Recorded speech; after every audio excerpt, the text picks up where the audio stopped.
It's been a while since the last one, but it is finally time for part 4 of my favorite series on this channel, which is exposing my Instagram photos.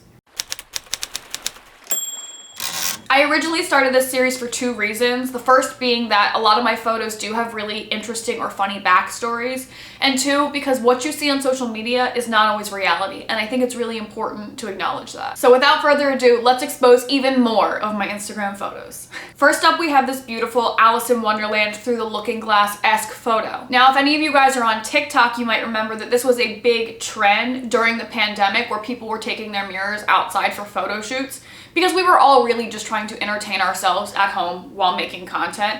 And I saw that all over my TikTok feed and I said, I have to do it. I have to.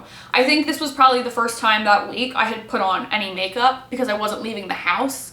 I took the big, grand mirror from our hallway outside, went on a nice little nature walk to the back of my yard to go get the ivy leaves that I laid on the mirror because I thought it was just a nice little touch. And I took this photo, how I take most of my photos, by myself with a tripod. Took all these photos, it was great. I was home alone at the time, awesome. I put the mirror back inside. Later that night, I edit them, I post them, whatever. My mom is sitting on the couch across from me at this point, and she's scrolling and scrolling, and then I see her stop and do a little inquisitive look, and she looks at me, she looks back at the picture, and she looks at me, she looks back at the picture. She gets up, she doesn't say anything. She just walks down the hallway.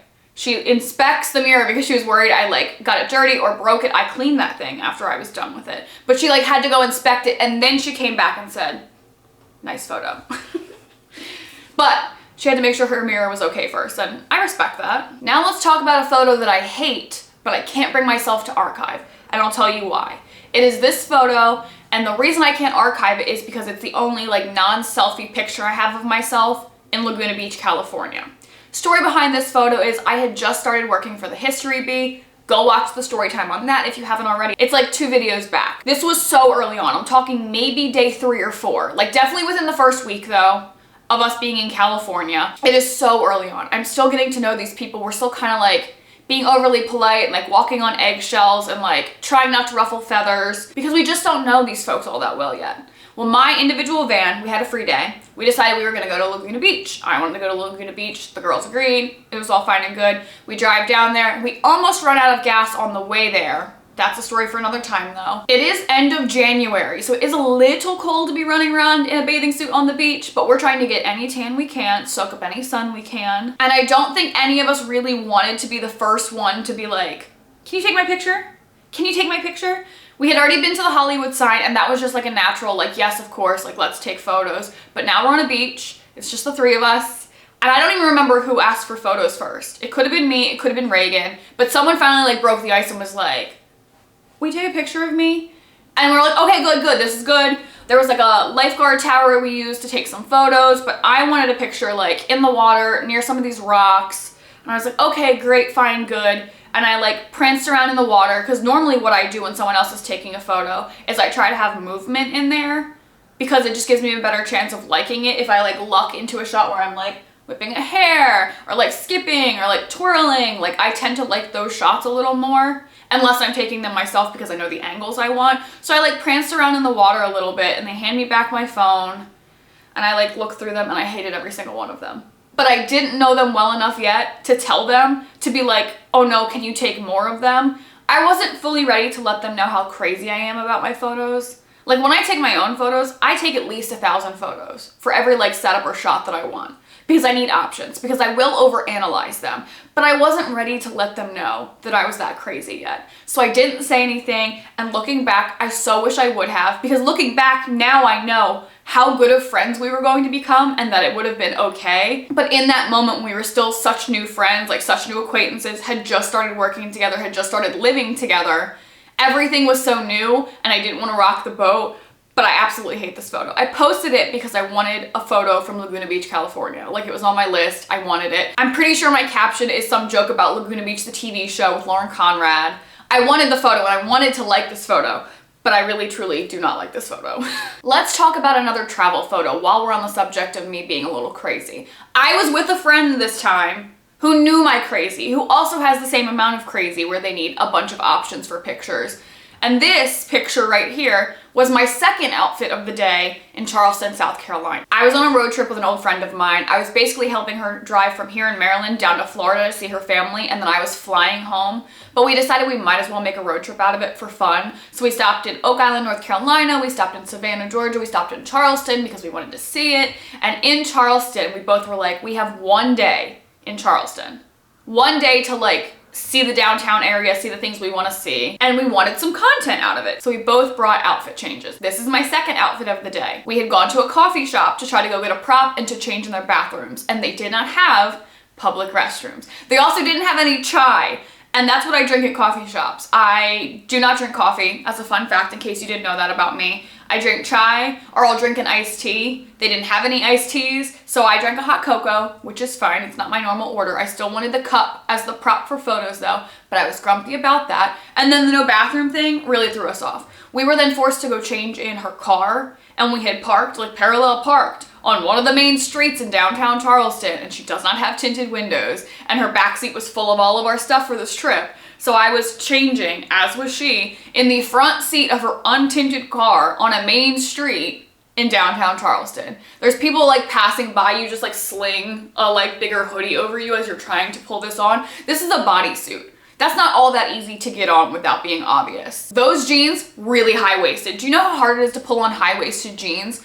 In the weird, like, horizontal position you have to be in to change in the car?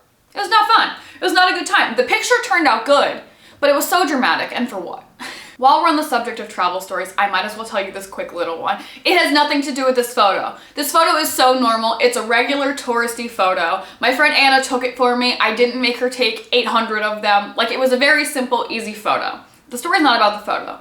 It's about Georgia Peach World itself. If anyone has ever driven through Georgia on the highways, you will see at least 100 billboards for Georgia Peach World. And my friend Anna and I were driving on a road trip. We didn't have any particular set in stone plans we had to get to, and we were driving down the highway, and we're like counting all of these billboards, both sides of the highway, Georgia Peach World, petting zoo, world's largest selection of peach projects, Georgia's premier attraction for peaches, blah, blah, blah, blah, blah. All of this overhyping of Georgia Peach World. And we're like, oh my gosh, we're like, should we just stop? Let's see what all the hype is about. And when I tell you, we pulled off the highway and you see this little like gas station looking building that's Georgia Peach World, we sat in that car and probably cackled for a good 5 minutes before we could even get out of the car and go in. We were like, well, we're here. We might as well go. We might as well go see what it's about. To be fair, they were so nice in there. They gave us all these samples of peach products, peach moonshine, peach wine, peach jellies, peach jams. I bought honey that I had for like 2 years afterwards because it was in this huge jar and it was like a peach blossom honey that was local to down there. And we had a great time. We go outside, we see the petting zoo. It's like one goat, one donkey, a duck that may or may not have been part of the petting zoo or had just flown in there and decided to stay. We don't know. But it was just so funny how overhyped it was. So sometimes even the billboards aren't what you expect. Moving on to yet another not what it seems photo. You see this photo? Normal enough, looks peaceful, the water's calm, should be a great day, right? Wrong. Not that it wasn't a great day, but it came with its challenges. I am fortunate enough to live within a short driving distance away from several beaches, and I love to go to the beach just for a little day trip. It's something my friends and I do a lot in the summer, and when we do this, we want to get there super early. We want the whole day. So we get up really early, and our plan is always the same. We meet up in a Dunkin' Donuts parking lot, we combine into one car, we go through the Dunkin' Donuts drive-thru, get our caffeinated beverages, and then head off to the beach. We go set up our big blanket to go lay out on, and it's a little windy and a little cold, and we're like, we're gonna stick it out, it's fine, it's still early, like when the sun comes out, like midday, it'll be great. Both just a little tired from getting up so early. And we both fell asleep. Both of us fell asleep in sweatshirts and bikini bottoms because, again, it was a little cold to start, and fell asleep like this. It was a great time. It was great until I woke up because I was sweating. We had both slept, the sun had come out in full force, and it didn't wake us up right away.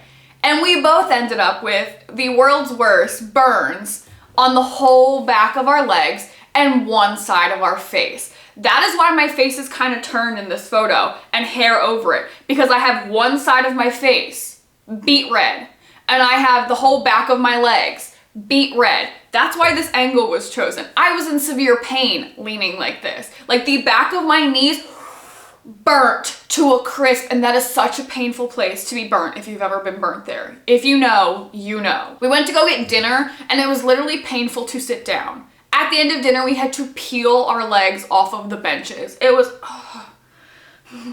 So while this picture looks nice and calm, it was a pain, literally a pain to get. Let's talk about the only other photo on this list that someone else took for me, because it reveals something interesting about me. You see this photo, you think, it's kind of an odd shape. It's because I had to crop someone out. That's also part of the story. But other than that, you think, pretty good photo. This was a candid photo. I put air quotes around it because the person taking the photo thought it was a candid. I felt that camera. I can feel a camera on me. I get hyper aware. As an example of this, I was in LA over the summer, as some of you know, with my friend Tyler to go to a film festival. There were tons of photographers at every event for this film festival, and I was the only one in the group who was very hyper aware of it, and it made me realize that it's not something that everyone does. We would be sitting there, normal conversation, talking as one does, and all of a sudden I would just kind of roll the shoulders back, stand up a little taller, up the chin, or angle a little bit, or angle a little this way, and Tyler would give me this look and I'd be like, there's a photographer, 12 o'clock, on your right, snapping photos. And he'd have to be like, what? Oh, okay. I could feel it. I can feel a camera lens on me. I don't know if it's a superpower, I don't know if it's a curse, I don't know what it is, but I have somehow at some point in my life become very aware of when someone is trying to take like a candid photo of me. This photo was taken on my annual family vacation, my favorite vacation in the entire world. My aunt is a huge picture taker. Like she almost always has like the phone or the camera out taking photos. In this photo, she was at a distance trying to take a photo of me and Nikki laying on chairs side by side, and I could feel the photo coming. I could just feel it.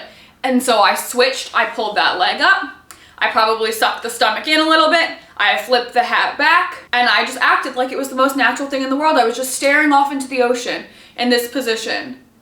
And then when I could feel her stop taking photos, I stopped. And Nikki next to me is like, what are you doing? I said, oh, our aunt was taking photos. She said, what? How did you? It's a curse or superpower, sweetie. I don't know. I don't know. A couple minutes later, my aunt comes walking over. She said, Darby, I took such a good picture of you. Like, it's such a good candid. And I had to be like, oh, you did? Oh, let me see it, as if I didn't know. I knew, girl. I could feel that. I can feel the camera coming. She hands me her phone and she shows me like 3 photos she took right in a row. And I look the exact same in all of them.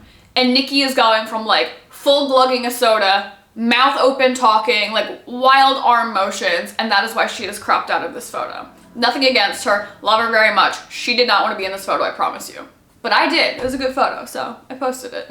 Well, folks, I think that is enough photos exposed for today, but I am sure I will make another part of this because I genuinely love this little series. Feel free to scroll through my Instagram and let me know if there's a photo you'd like the backstory on, though, because I would be happy to expose any and all of my photos. Thank you guys as always for watching, and don't forget to give this video a thumbs up and subscribe below, and I'll see you guys next week. Bye!